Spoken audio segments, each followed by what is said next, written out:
ka zai kada ka nuna wayo ne ka mai da ka goyon kaka.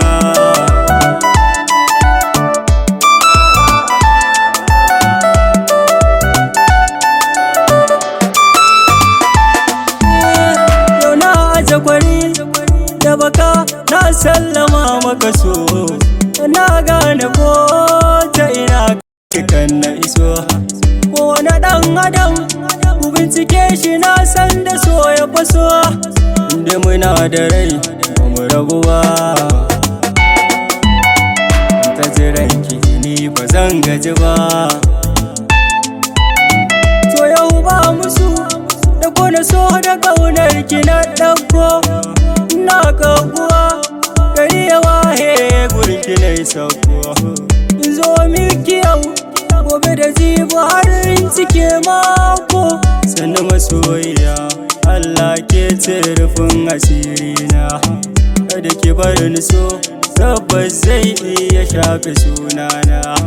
Duba zuciya na gina ta ne ta cike daga ke, kuma duniya zan iya yi in har za a bar ni da ke. Kawal makashi in ciro miki zuciya ta kirke, tafi da ita kar ki bar ta tai kuka.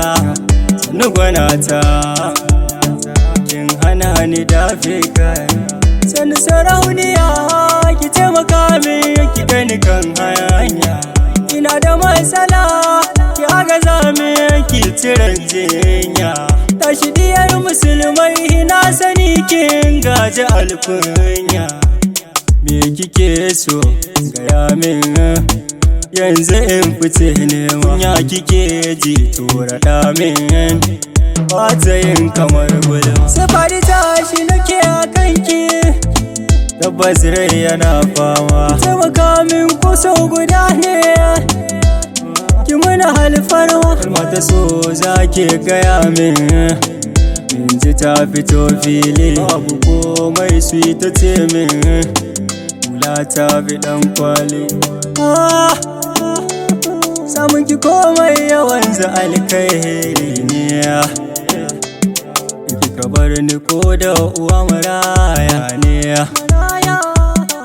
Inda kike nan SGR zan zaune, sirrinki na rufe babatin yin tauniya. So me damarar yaki, so me damarar